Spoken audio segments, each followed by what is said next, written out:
OSI reference model. A network reference model is a conceptual framework for understanding the relationship between different entities within a network. Entities refer to all the software and hardware elements which are part of the networking. The core objective of the reference model is to have interoperability among multiple vendors so that the products, both software and hardware designed by one vendor, can communicate or work with the product manufactured by the others. Basically, when the networking starts in old days, in old days when networking was started, so every other company was making their own devices and they are making their own way of doing the communication. So the problem comes like one vendor's devices are not able to communicate to other vendors' devices. Now it was okay when there was a no when there was a small networks, so they don't need to communicate to each other, so it was okay then. But when the network starts increasing and when the requirement comes to interact with other devices also, other manufactured devices also, so it becomes very big problem that every manufactured devices are different. They are making their software hardware for their own self, like Apple is making for their own, Microsoft is making for their own, IBM is making for their own. So they are not making like they are not able to communicate to each other. Now then ISO has set the standards for doing this communication. They have set the standard for making this software or hardware. So they have made this OSI reference model as a standard. Now it is also called reference model. Remember, this is a reference model because it is not going to use anywhere. It is a reference. So the technology, the model which is used is based on this reference model. Now it has referenced this model so that every manufacturer, whatever they are making software or hardware, they should make based on this reference model. So when they follow the same reference model, then all the devices and softwares, all the hardware and software product made by different vendors or different manufacturers, they can communicate to each other. And that is why ISO has set this standard OSI reference model. So there are two important networking reference model basically. One is the OSI, which is Open System Interconnection, and other one is the TCP/IP model. It is also called DoD model. DoD, that means Department of Defense model. It was developed by the Department of Defense. So this is a reference model, but nowadays we use the model which is called TCP/IP model. Now, Open System Interconnection, that is our OSI model. Now in the Open System Interconnect model is a conceptual model that characterize and standardize the internal functions of a communication system by partitioning it into abstraction layers. And the model is a product of Open System Interconnect project at the International Organizations for Standardization. So it was the project and they have made this layer, this OSI layers. Now they have made it in layers.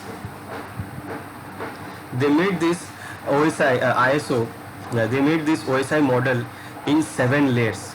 Now why they made it in layers? The reason behind making it in the layers so that we can do the troubleshooting easily. Let's take an example of our PC. If suppose in our PC, you can see in our PC is combined with the different components. Like you have a RAM, you have hard disk, you have processor, you have a monitor, keyboard, you have mouse. So you have different components, and combining you make a single PC.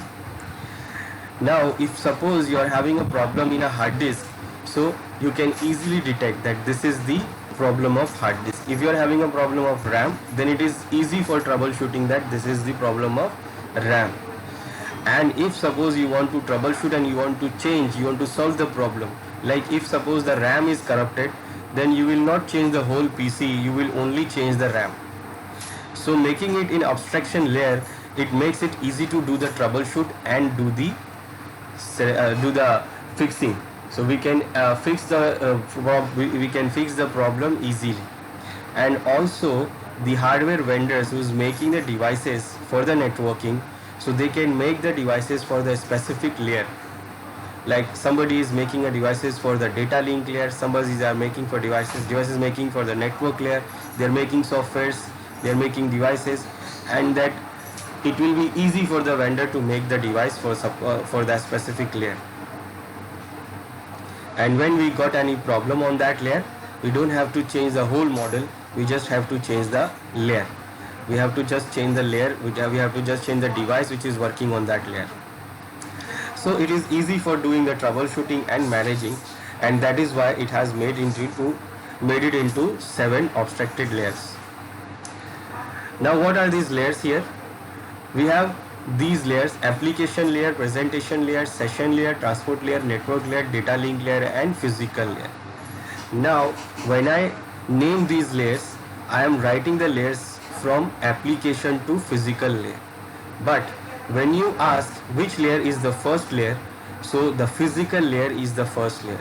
Now you see the numbering of the layer is going from down to up, and the first layer is the physical layer, second layer is the data link layer, network layer is the third layer, fourth layer is transport layer, fifth layer is session layer, sixth layer is the presentation layer, and the seventh layer is application layer. Now when you write the number, if suppose somebody asks like which layer is application layer, so we can say it is the 7th layer. Now why it is written like this, I will tell you this also.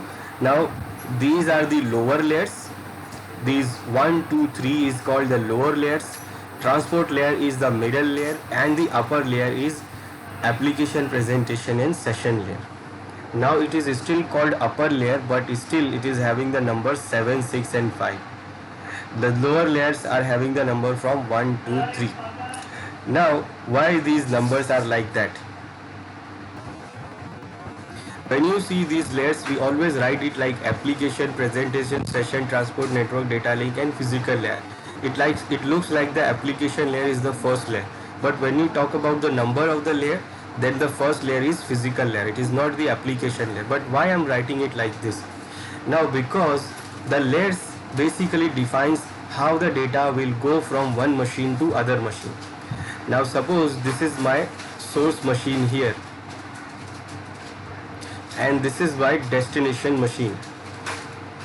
So data is going from this machine to this machine. So when the data try to go from one machine to other machine, it has to go through with all these layers. So when data is going out from the system, so it will meet the first layer, which is application layer. Then it will go to presentation layer, then it will go to session layer, transport layer, network layer, data link layer, then the physical layer. And after the physical layer, the data will be out of the system.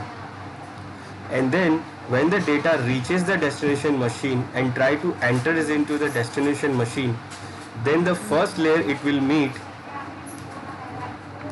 is what? Physical layer. Then data link layer, then network layer, then transport layer, then session layer, then presentation layer, and then at the end it will meet to the application layer, and the data will show up in your desktop or show up in your application. So the numberings, when we write the application, when we write the data, when we write the layers, we write it like this, where we write it like application is the first and physical is the last layer. Why? Because we are indicating that the data is going out from the system, and the first layer which is meeting the data is the application layer. So we write the layers from the exit point. But when we say the numbers, so numbers is from the entering point. So the numbers are given from the destination part, like when the data reaches the destination and enters the machine. So this is the number. The numbers are given from the enter point of the destination machine. And the layers, when we write it like a source exit point. So data will go like this, and then data will enter like this. So we write the layers at the source, and we at the waypoint of source, but we number the layer from the waypoint of the destination, and that is why the physical layer is the first layer. Now every layer has its own job, and every layer will do its own job when the data comes to that layer. So when the data is going out of the system, so it will meet the first layer, and that layer is application layer. So application layer will do its job on the data.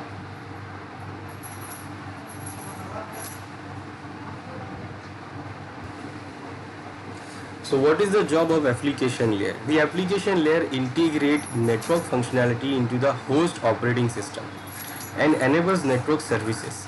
The application layer does not include specific application that provides services, but rather provides the capability for services to operate on the network.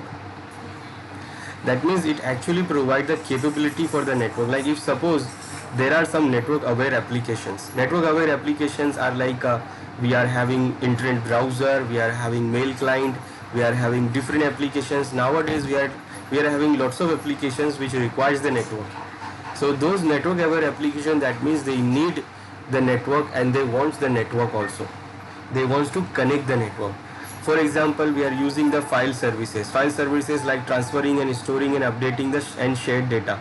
We are using the shared files, and for that we need what? Network. We need the print services. Print services, when we send the print job to other computer, other machine, enabling the network printer to be shared by the multiple users. We can share the printer with multiple users. Then messaging services. Messaging services can transfer the data in many formats like text, audio, video from one location to another, from one user to another, like mail services, messaging services. Then we have application services, which sharing the application processing throughout the network and enabling specified network servers to perform the processing task. We can share the application within the network, and the users can use this application from the servers. Now that is also needed by the network. Then again the database services. So database services, that means you are storing, retrieving and the coordinating database information throughout the network like SQL, MySQL, Oracle SQL. These are all database services, and they all need what? The network. So the applications which is what require the network. Applications, that means the network aware applications which requires to have a network. So this application layer's job is to provide the functionality to the application. Now suppose you are having a internet browser. Now when you try to access the browser, when you try to access the internet through the browser, so what application layer? The browser will do what? It will go to check the application layer, then whether the network is available or not. So application layer will do coordinate with the application that the network is available and you can use the network. So whatever the application forwards the data will go to first application layer. Application layer's job is to take the data and then forward it to the next layer. So it is the layer which is providing the functionality of networking to the application, and that is why it is called application layer. Then the data will reach to the presentation layer.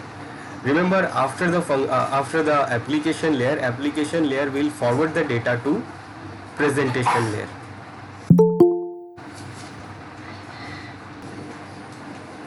So application layer do what? It will take the data and it will forward the data to presentation layer.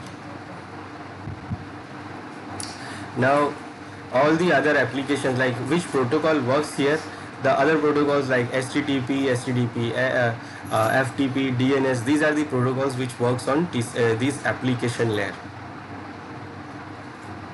Now next, what presentation layer do?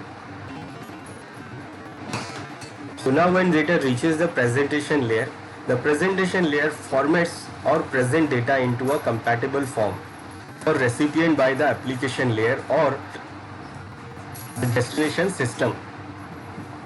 So specifically, the presentation layer ensures that the formatting and translation of data between system and negotiation of the data transfer syntax between system through converting character set to the correct format compatibility with the host, encapsulation of data into message envelopes by encryption and compression, restoration of data by decryption and decompression.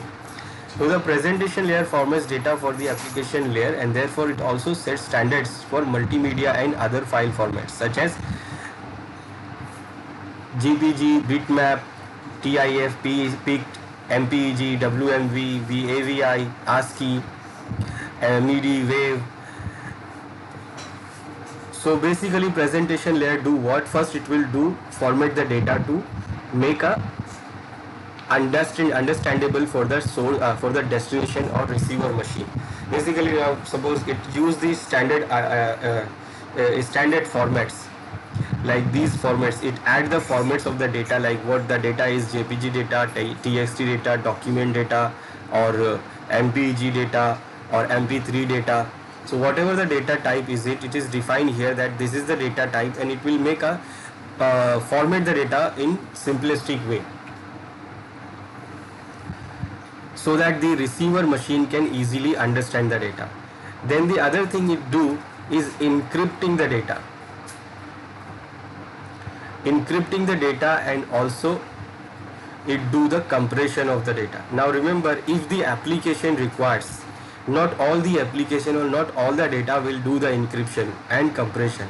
If suppose the application requires to encrypt the data, then it will do what? It will encrypt the data on that layer, presentation layer.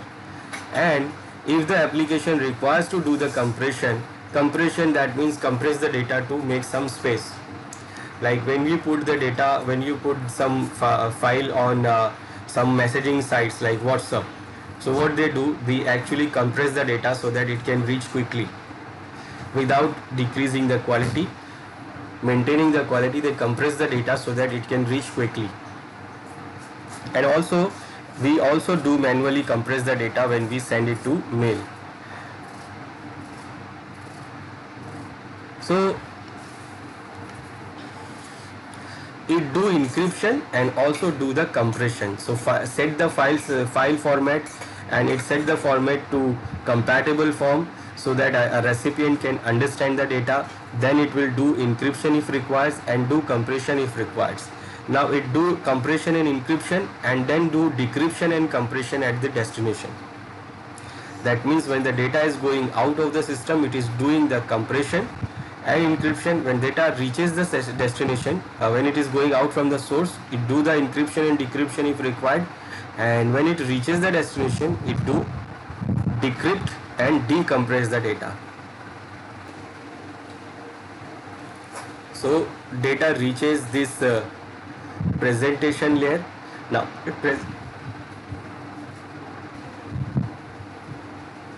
presentation layer sets the formats, and then what it sets is set the encryption if it is required. It do the encryption if it requires, and then also it do the compression if it is required. When the data reaches the destination machine on the presentation layer, then it will do what? Decryption and decompression. Now after doing all this, the data will go to session layer. Now session layer will do what?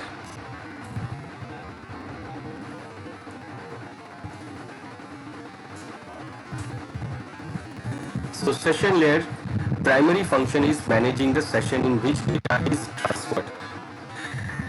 That means whenever we try to send or receive some data, or suppose we try to connect some server, then what? Our server, our machine, and with the server, our session is established, and it is called the session. Like suppose I try to access the mail from my mail server, so my machine and the mail server, we have established the session. If suppose I am downloading some file from some server, so my machine and the server will create a session between us. Now in a single machine we can have a lots of session coming and going. So we can have lots of session coming and going. So managing those session is the responsibility of the session layer. That means we can do what? Like suppose I'm doing what? I'm accessing the Facebook site in one browser. So my machine is created the session with the Facebook server. Then in the other browser I'm accessing the Gmail site, my mails. So that means my machine is creating the new session with the Gmail server. Then suppose I am downloading some file from my other machine from the network. So I have created new session here also. And suppose somebody is taking the telnet access of my machine, so it is another one session. So it could be multiple session going on at the same time in your system. So managing those sessions so that they will not interfere each other is the job of session layer. This is the primary job of the session layer. The functions of this layer includes in establishing, maintaining, establishment and maintenance of communication session between the network host and ensuring the data is transported. So it is the job of the session layer to manage the session by establishing and maintenance. Now manage of multiple sessions. Each client connection is called a session. A server can concurrently maintain thousands of sessions, and in the server you can say that in the server thousands of users are accessing the server and different applications of server. So it can have a thousands of concurrently connections available, and that is all managed by the session layer. So assignment of the session ID number to each session, which is then used by the transport layer to properly route the message. And it is also the job of session layer to assign a unique session ID to every session, so that the next layer is the transport layer, can do the properly route the message with that session ID. Then it do the dialog control, specifying how the network device coordinate with each other, that is simplex, half duplex or full duplex. So whether that the communication is simplex or half duplex or full duplex is also managed by the session layer. Then termination of communication session between network hosts upon completion of the data transfer. And after the data will be after the data is transferred, then it do what? It will terminate the session also. So overall, it is the job of session layer to manage the session.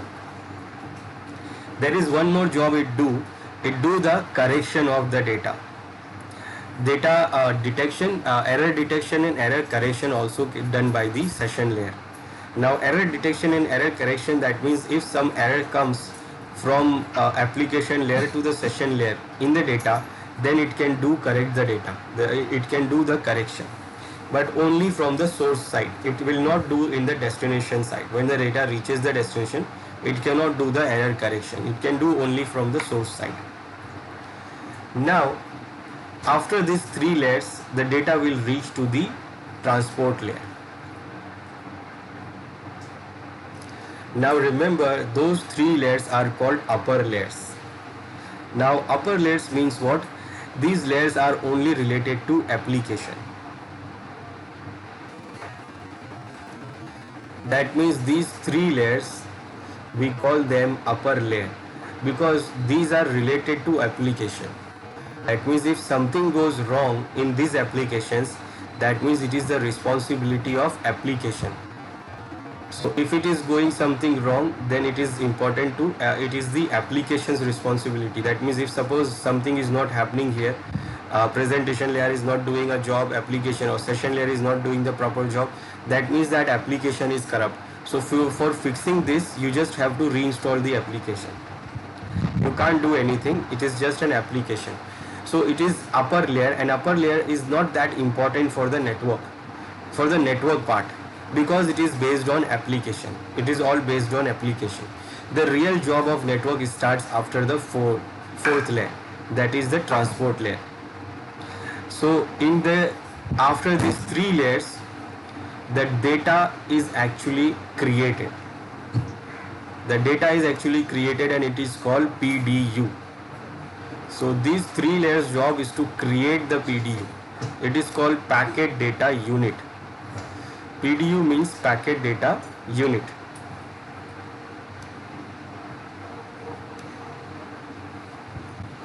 So after these three layers, data is created and it is called PDU, packet data unit. And then this PDU is transferred to this PDU is reached to the transport layer. Now from here, this middle layer is very important because it do the lots of things.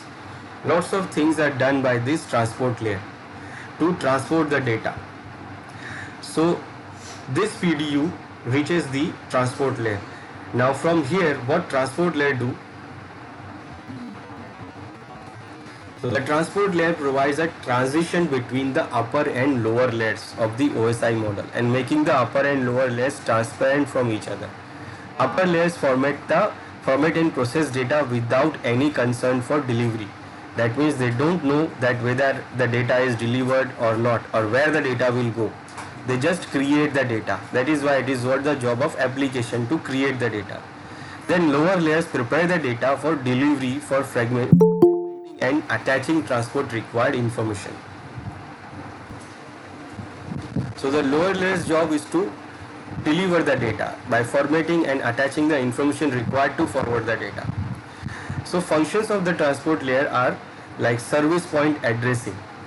That means transport layer header includes service point address, which is port address. This layer gets the message to the correct process on the computer, unlike network layer which gets each packet to the correct computer. Then segmentations and resembling.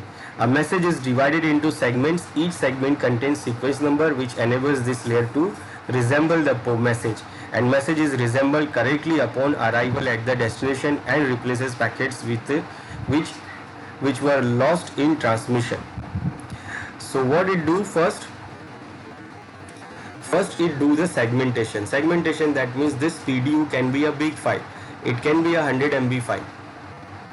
So this transport layer job is to segment this, divide this single packet into small segments so that it can easily go through the network. So it divide this single PDU into multiple PDUs.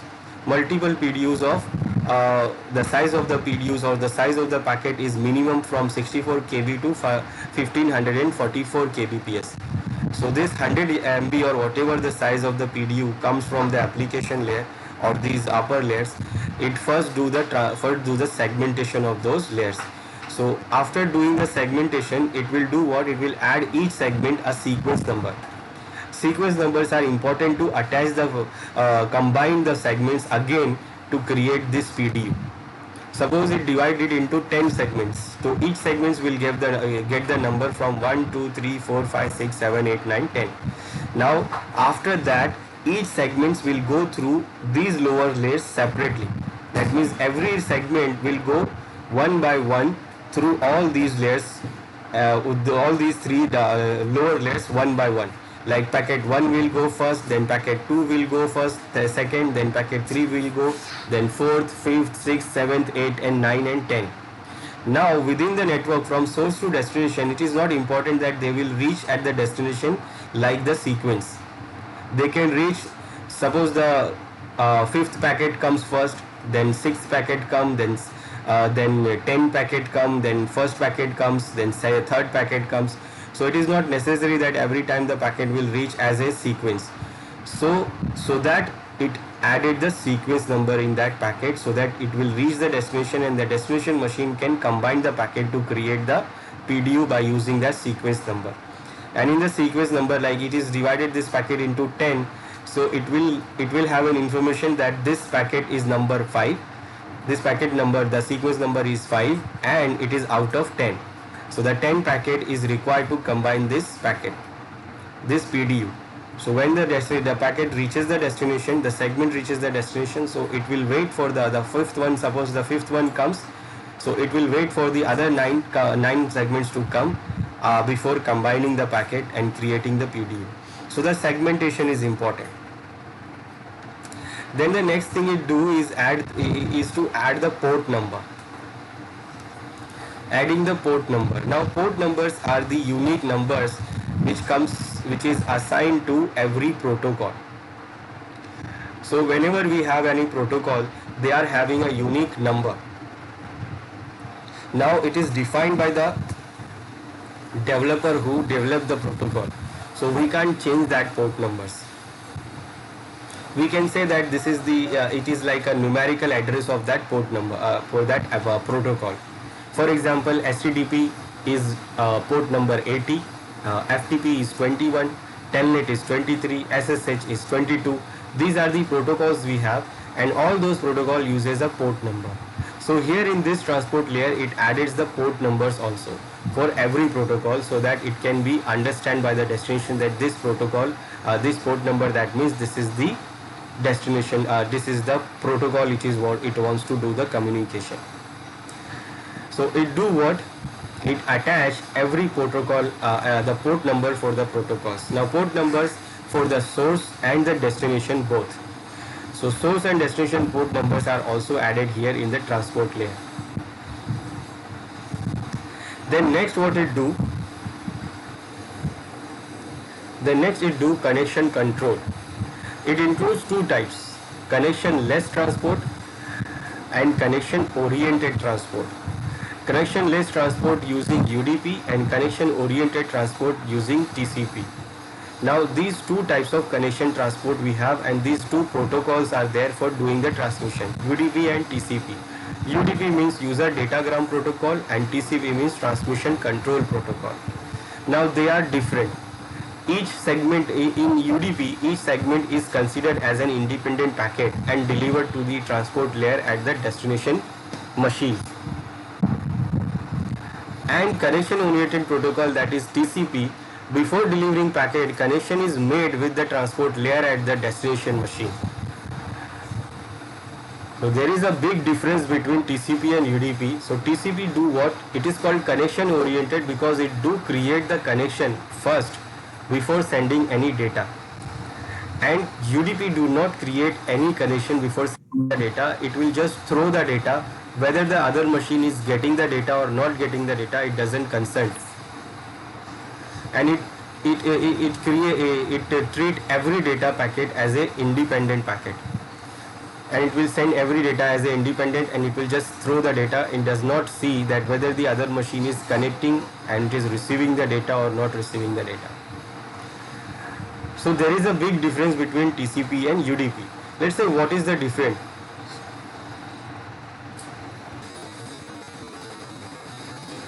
So what TCP do? Actually TCP is connection oriented protocol and UDP is connection less protocol. So what TCP do before sending the data, if suppose the data is going through TCP, so what TCP do, first establish the connection. Now suppose we are doing the communication for the protocol FTP. Now protocol FTP, that means this machine wants to do the communication of FTP and it wants to send the data of FTP to other machine. So before sending the data, transport layer do what? The FTP uses the TCP. So when the data is going for FTP, that means it will go through TCP. Now who decides this? It is actually decided by the developer of this protocol, that this protocol will use TCP for transmission and this protocol will use UDP for transmission. So when the protocol is FTP, so it will always use TCP.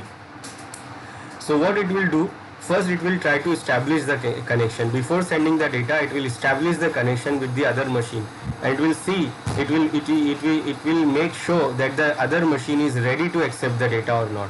For that it will do what? It will do the three-way handshake. So for three-way handshake, what it do in three-way handshake? The source machine will send the sync packet, TCP sync packet to destination machine.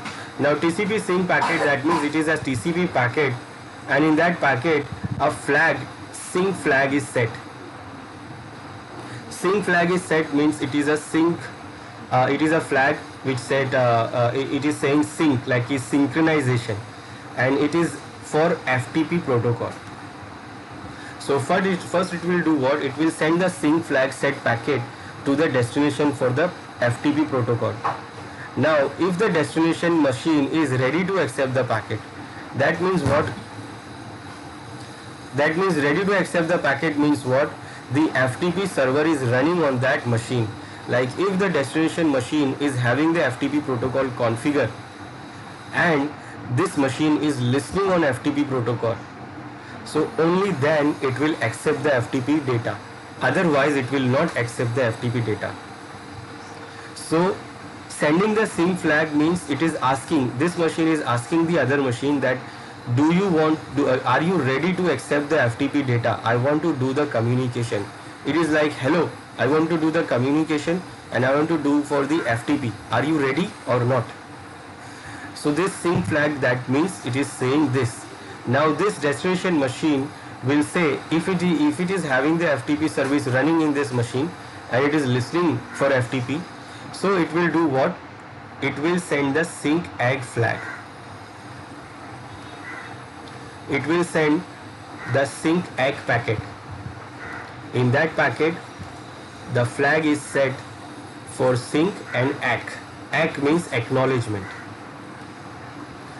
So if it is accepting the data, then it will do what? It will send the acknowledgement. It will say, yes, I am ready. Are you ready? That means this machine will know that, okay, this machine, the other machine, can accept the FTP data. So then it will do what? It will send here from this machine, the source machine will send the acknowledgement again. That means it's saying, yes, I am also ready and we can do the communication. And this is called three-way handshake. So first it will say, hello, are you ready? Then this machine says, yes, I am ready. So this machine say, okay, then we are doing the communication. And this is what three-way handshake. And this is for the protocol FTP. Now after establishing the connection, it is like making sure that the data is definitely reached the destination and the destination machine is accepting the data. After that, it will start sending the data. It will start sending the data, and when the data sending is finished, that means when the data is finished to send, like all the data is sent to the machine, then the other machine will still waiting for the data. So what it will do here, our source machine will send a TCP flag, a TCP packet. It is called fin. Fin means finish. Now fin means finish. That means this machine is saying that, okay, I am done with the data, and now no more data is there to send. Now when this machine receives the fin packet, now it knows that there is no more data remain, so it will also send the reset flag. It will send the reset flag packet of TCP. Reset means reset the connection, and I am resetting the connection, and if you want to do the communication again, then start it from the three-way handshake again. So these are different flags of TCP: sync ACK, acknowledgement, and then finish, reset. There are some other flags also, which is push and urgent also. Now sometime when you send the data, so the other machine is not doing properly, it is slow, so it do what? It send the push flag. Its push flag set means it says that do the processing quickly because there are more data to come, and there is urgent flag also. Urgent flag means suppose you are doing some communication and the same time you want to send some other data also, which is important than the current data. So it will send the urgent flag first, and urgent flag means whatever the data you are processing, hold down, I am sending some data after this, and this is need to be processed first. So this destination machine will hold the processing for the current data, and it will wait for the next data which is important. Like suppose you are sending some file, file is going from this machine to this machine. At the same time you open the message and type the message hello. So when you type hello, that hello must go quickly to the destination machine. So that means it is an important data, so it will hold the current processing and it will do the processing for that message. So for that it will send the urgent flag. So this is what the TCP handshake. Now in other hand, UDP do what? It will not do anything. It will not create any, establish any connection. It will not see that the destination machine is ready to accept the data or not ready to accept data, or even the other machine is present there to accept the data or not. It will just throw the data to destination machine. Whether the machine is accepting or not, it does not care. So data is not guarantee that it will reach the data, it will reach the destination. But in TCP, it is the guaranteed that the data will reach the destination. Then also, when you use TCP, do other things also. That means flow control. In this layer, flow control is performed end to end. Flow control is also performed when you are using the TCP. So it also do the flow control. Flow control, that means when you send the data, it manages the flow of the data. For example, it manages the data by using manages the flow control by using the windowing. What is windowing and what is the flow control? So basically what it do here, suppose when the connection is established and the data wants to go to from one machine to one other machine, and remember it is divided into multiple segments. So what it will do first, our source machine will do send one packet first. It will send one packet, and then when it is sending one packet, that means the window size is now 1. Now after sending the one packet, that means after sending the window size, it will wait for the acknowledgement. So TCP take the acknowledgement also, acknowledgement that the destination is receiving the data or not receiving the data. So what if the destination machine receives the data? So this destination machine sends the acknowledgement that okay, I received the data 1, now send me the second data. Now what this machine will do, it will send the second packet and also it will send the third packet also. Now you see the window size is now 2 packets. Now size of the window is now 2 packets. Now it is sending 2 packets at the same time. Now after sending 2 packets, it will wait for acknowledgement. Now if this machine receives the 2 packets 2 and 3, then it will send the acknowledgement that I received 2, 3, now I can get 4. Now it will do what? It will send 4, 5 and 6. So it is now increasing the window size, and this is what flow control. It is increasing the window size. It is increasing now 3 packets. Now when it reaches the destination, and suppose the 4, 5 and 6 is also reach the destination. Now what? The destination machine will say okay, I want the 7th one.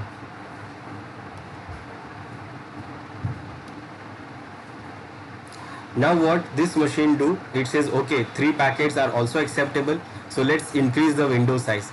Now it will do what? It will send 7, it will send 8, it will send 9 and it will send also 10. Now it is sending 4 packets at the same time. So window size becomes 4. This is what flow control. Now if suppose the destination machine is not able to control 4 packets, it only receives 3 packets, 7, 8 and 9. It does not receive 10. So it will send the acknowledgement that I have not received 10. So it will do what? It will say I have not received 10, send me number 10 packet. Now that means what? It is not accepting 4 packets of same time. It can only accept 3 packets of window. So window size of 3 packets. So what your machine will do? It will go back to 3 and it will send 10, then 11. Remember, it will send 10 again and then only 12. Goes back to 3 packets again, because the 4 packets is not acceptable by the other side. So it is doing what? It is managing the flow control by using the window size and taking the acknowledgement, making sure the data must reach the destination. So this is what the flow control. It is increasing the flow of the data, increasing the packets, and then when the destination is not able to accept the 4 packets, then it goes back to the previous window size. You may have seen this when you copy some file from network. If you suppose copy some file from network from one machine to other machine, so sometime it do what? It will show like it will take 1 hour to copy this. Then suddenly it will show like it will take 30 minutes to copy this. Then it will say okay, it will take 15 minutes. Then it will say no, it will take 10 minutes. Then it will say it will take 5 minutes. Then suddenly it will say now it will take 15 minutes completely, and finally it will take the whole 15 minutes. So it was doing what? It was doing this windowing. It was doing this windowing. When it was sent only one packet, the window size was 1, it was saying it will take 1 hour. Then it increase the window size and it will go to half an hour, 15 minutes, 10 minutes, 5 minutes. Then suddenly it says no. When it goes back to 3, so it says like no, it will take 15 minutes because the other machine is not able to accept this fast. So it will go for 15 minutes and it will take the whole 15 minutes. This is what flow control it do, and it do flow control by using window size windowing, and also it do what? Use the acknowledgement to make sure the data will reach the destination.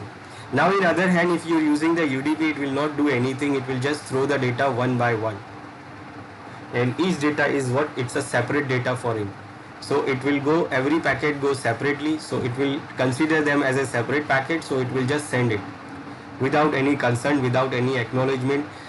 It will just throw the data. So it is not sure that the data will reach the destination when you are using UDP. Then it is also do the error control. Error control is performed end to end in this layer to ensure that the complete message arrives at the receiving transport layer without any error. Error correction is done through transmission, retransmission. Remember, error correction, that means it will not fix the error, it will retransmit the packet. As I said, like when it does not get that packet number 10, so the destination machine send the acknowledgement and saying that I'm not getting number 10. So the source machine do what? It resends the packet again. So it is not fixing the error. Now why the number 10 packet was not reached? Because of the error. Suppose there was some error in the packet within the destination, within the path.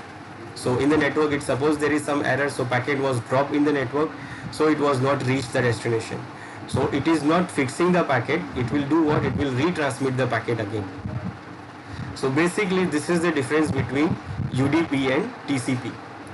So TCP is a connection oriented protocol. Connection oriented means that the communication device should establish a connection before transmitting data and should close the connection after transmitting the data.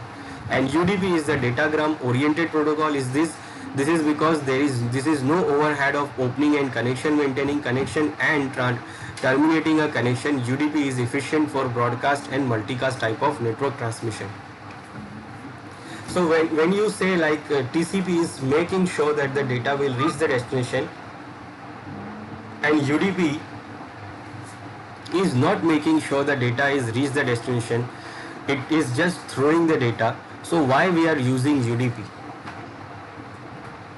So basically TCP is slow and UDP is fast. That is the only reason some protocols use TCP and some protocols use UDP.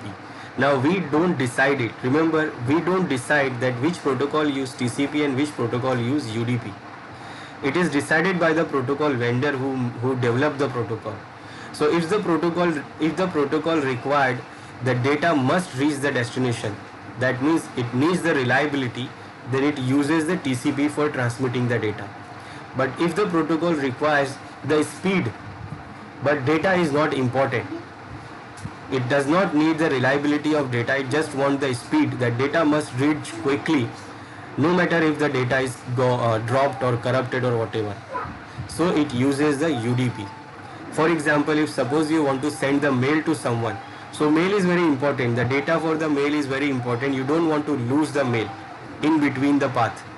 So it always use TCP. Like SMTP, POP3, IMAP, these are mail protocols. So they use always TCP to send and receive mails. In other hand, for example, we'll say DHCP.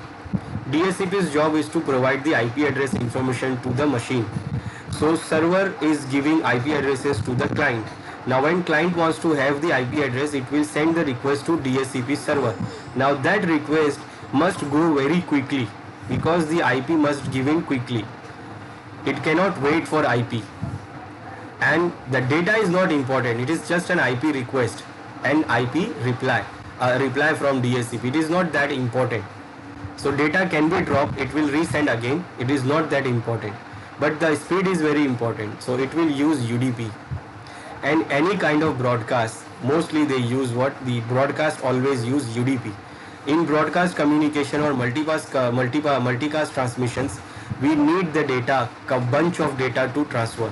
So when the bunch of data need to be transferred at the same time, then it uses UDP. So always some protocols use UDP and some protocol use TCP based on the characteristic of that protocol. Then TCP is reliable as it guarantees delivery of the data to the destination router, and the UDP delivery, delivery of the data to the destination cannot be guaranteed in UDP. So this is not guaranteed because it is just throwing the data. TCP provides extensive error checking mechanism. It is because it provides flow control and acknowledgement of data. UDP has only the basic error checking mechanism using checksum. Then sequence of data is a feature of transmission control protocol. This means that the packets arrive in order at the receiver. So this segmentation happens in TCP. So if the protocol is going with the TCP transmission protocol, then it uses the segmentation, and packet will be divided into multiple segments, and it adds the sequence number onto different segments. There is no sequencing of data in UDP. If ordering is required, it has to be managed by the application layer.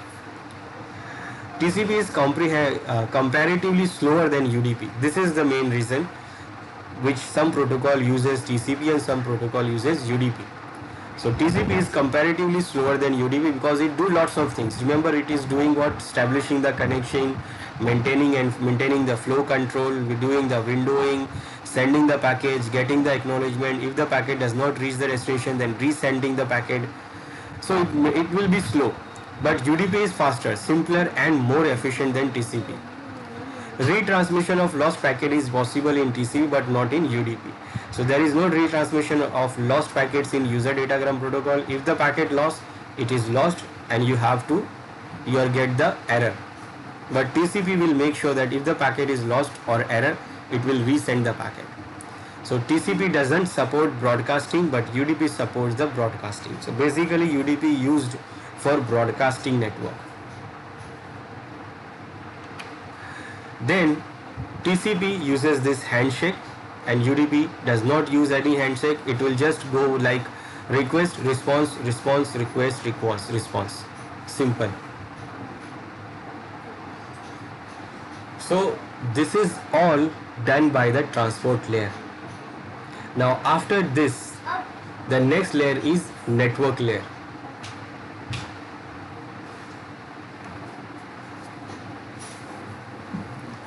Now the network layer describes how data is routed across network, and on the destination network layer function includes maintaining addresses of neighboring routers and maintaining a list of known networks. So this network layer's job is to route across the network. It is the job of the network layer to provide the network addresses of neighboring routers or list of known networks so that the data will reach to the other network. Determining the next network point to which data should be sent, and routers use a routing protocol to take into account various factors such as the number of hops in the path, link speed and the link reliability to select the optimal path for the data. And packets forwarded from the transport to the network layer becomes datagram and network specific, that is routing information is added, and network layer protocols then ensure that the data arrives at the intended destination. So in this protocol, in this layer, the data is defined, the network is defined that data will go on which network. So here in this layer, the routing protocol will be decided, which is decided like IP, IPX, AppleTalk. These are the protocols here defined in this layer, and it defines the network addresses, that is IP addresses. So every device gets the unique address from the IP addresses. So mostly we are using IP protocol. Previously we used IPX. It was also used. AppleTalk was also used for the numbering. AppleTalk As a name suggests, it is only for Apple devices. So mostly all the devices use the IP protocol, and IP protocol gives the numbering system and numbers to every device, and that is what IP addresses. So here in this layer, these addresses is defined. So the network layer's job is to maintain the addresses, neighboring routers, like who's the neighbor router and who's decided to send the packet. So this layer's job is to define the path for the data. Path for the data, that means how the data will go and reach the destination machine by using the IP addresses, the network addresses. Then the next layer is data link layer. Now this data link layer is divided into two sub layers: media access control, that is MAC, and logical link control, that is LLC. So basically this data link layer is divided into these two sub layers. Now what these sub layers do? So first, media access control. This media access control layer defines specification for controlling access to the media. The MAC sub layer is responsible for adding frame start and stop information to the packet, and adding cyclic redundancy checker CRC for error checking, converting frames into bits to be sent across the network, and identifying network device and network topologies in preparation for media transmission, defining an address such as the MAC addresses for each physical device on the network, and controlling the access to the transmission medium. So this layer's job is to do the adding the cyclic redundancy checker. This is for the error checking. Now remember, on data link layer also the error checking is also done, but error correction will not be done here. If the data is corrupted, then it will drop the data. It will not check the it will not correct the data. So, and the source side, when the data is going from the source, it will add this CRC here for error checking, and then at the destination it will check the error, and if the error is there, if it will check the CRC for error. Now if the error is there, then the data will be dropped on the data link layer and it will not go to other layers. Then converting, and the other thing is to add the MAC addresses. Remember, MAC addresses is what? It is a physical addresses of the NICs, network interface card. So it adds the MAC address of the source who is sending the data, and the destination who is going to receive the data. Then also it will do control the transmission medium, like which medium is to transfer, like wired, wireless or fiber optic. So it manages the medium also. Then logical link control. This logical link control layer provides an interface between the MAC layer and the upper layer protocol. So LLC protocol are defined by the IEEE 802.2 committee, and the LLC sub layer is responsible for maintaining orderly delivery of frame through sequencing, controlling the flow or rate of transmission using the following acknowledgement, buffering and windowing, then ensuring error-free reception of messages by transmitting, converting, retransmitting, converting data into an acceptable form for the upper layer, removing framing information from the packet and forwarding the message to the network layer, provide a way for upper layers of the OSI model to use any MAC layer protocol. Defining service access point, that is SAPs, by tracking and maintaining different protocols. So this logical network control protocol layer's job is to just maintain the relationship between the upper layer, like transport layer, where it do the acknowledgements, receive and buffering, and do the windowing also.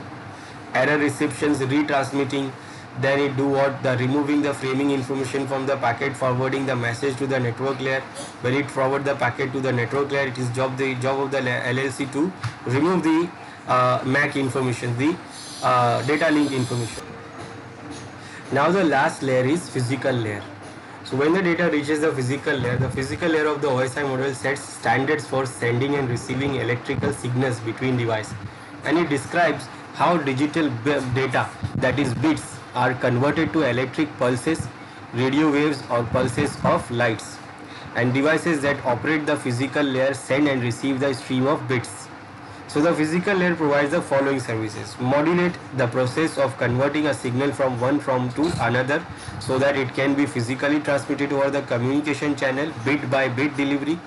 Then carrier sensing and collision detection. Remember that carrier sense multiple access collision detect. It is also done here, whereby the physical layer detects carrier availability and avoids the congestion problems caused by undeliverable packets.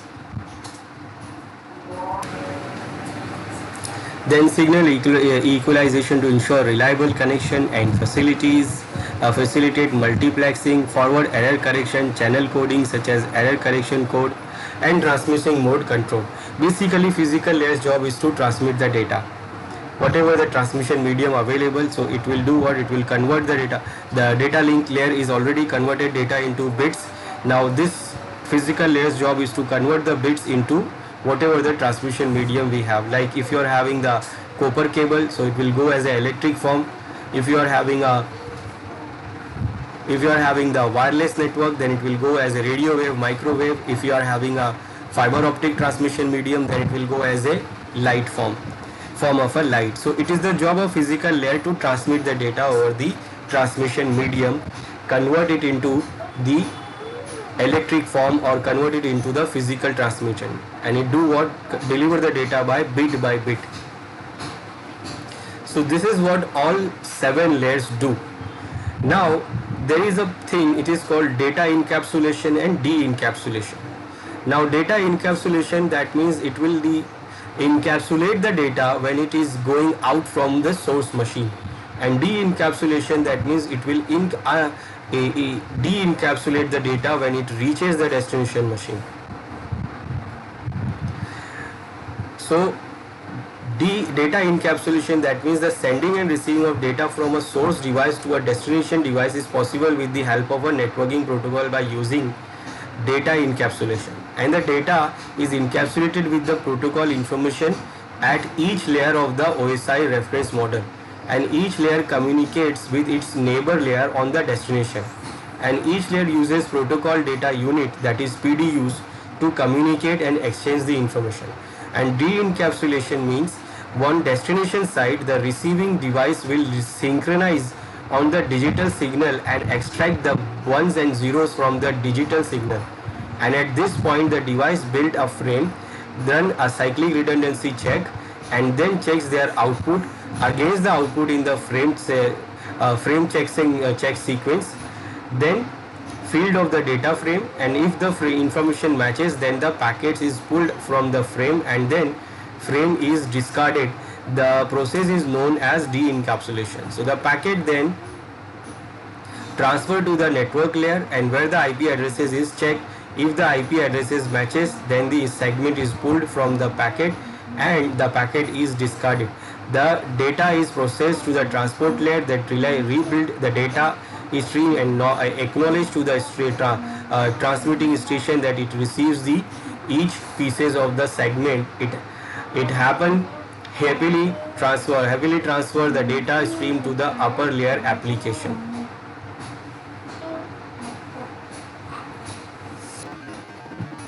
So basically when data go from destination to source to destination, so what I'd say, it go through all these layers. Now first 3 layers do what? It creates the data and it creates the PDU. Then what happened? In the transport layer, first the data PDU is divided into multiple segments, and then it will add the additional information here about the transmission, like it is going for TCP, it is going for UDP, what is the port number for the data, and then what is the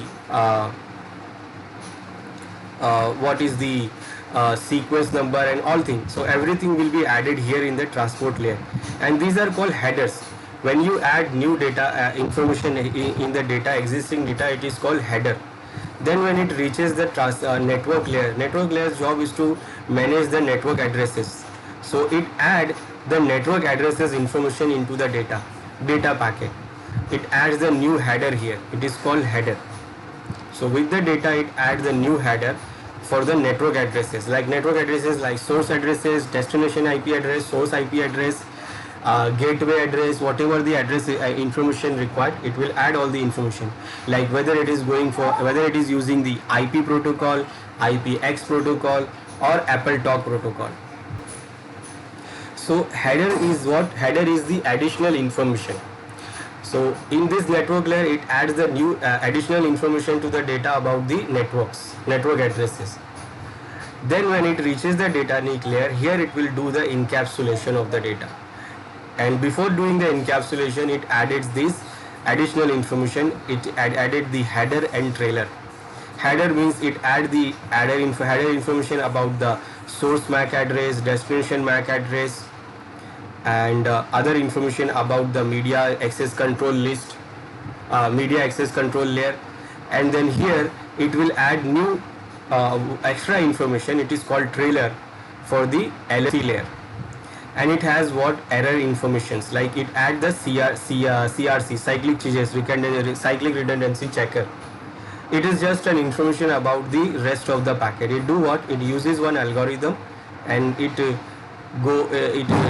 add this rest of the packet with this algorithm and generate a unique number and add that number here in this trailer information as a CRC for error checking. For example, if suppose in the data is always in the bits, so it will convert it into bits.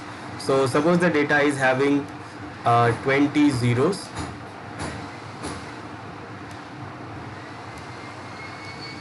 I'm giving just an example of CRC, 20 zeros and 30 ones.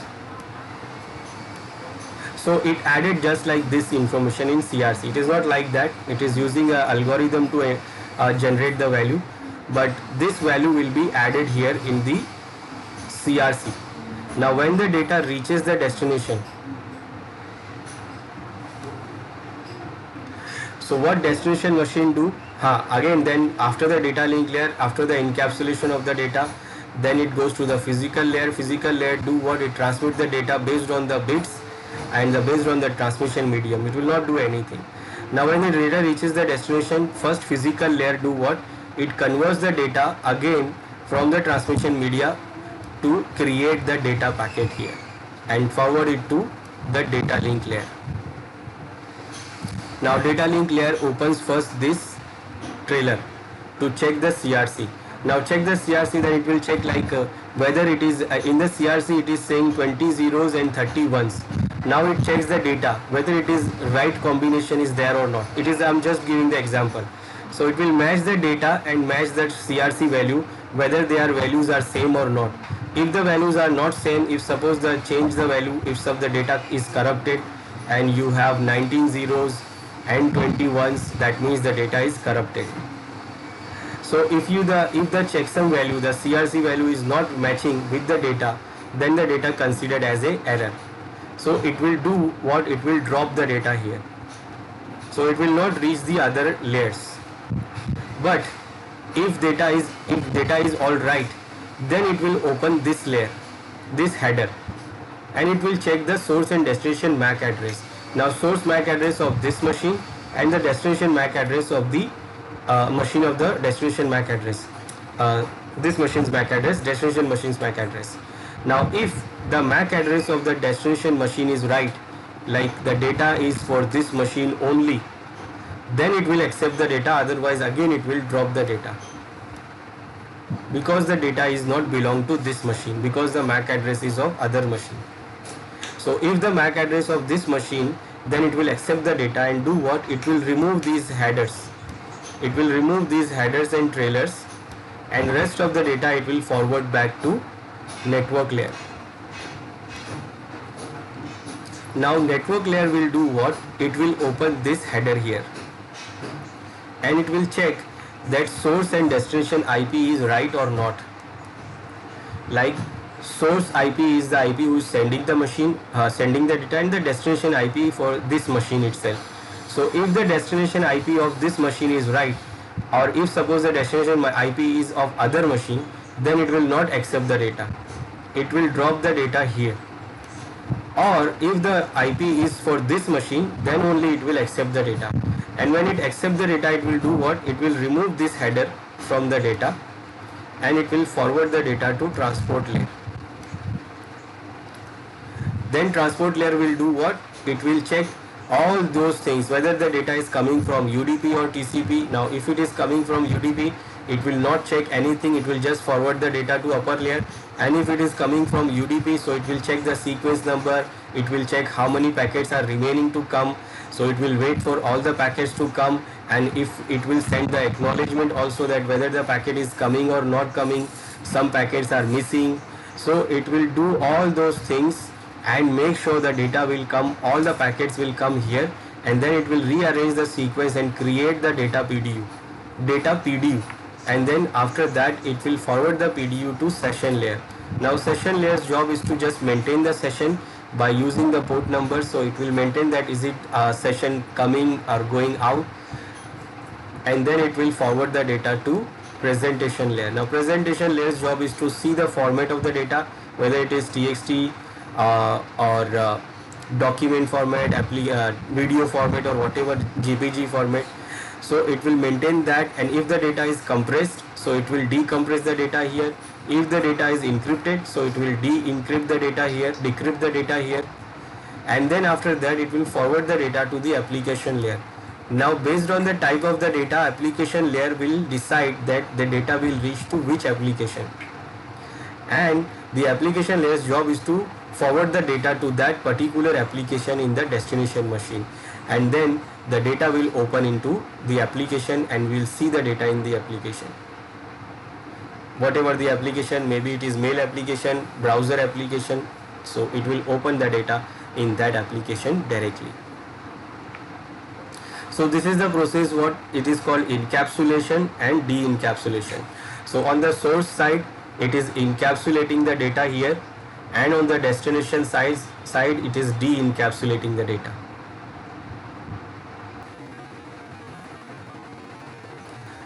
Then PDU.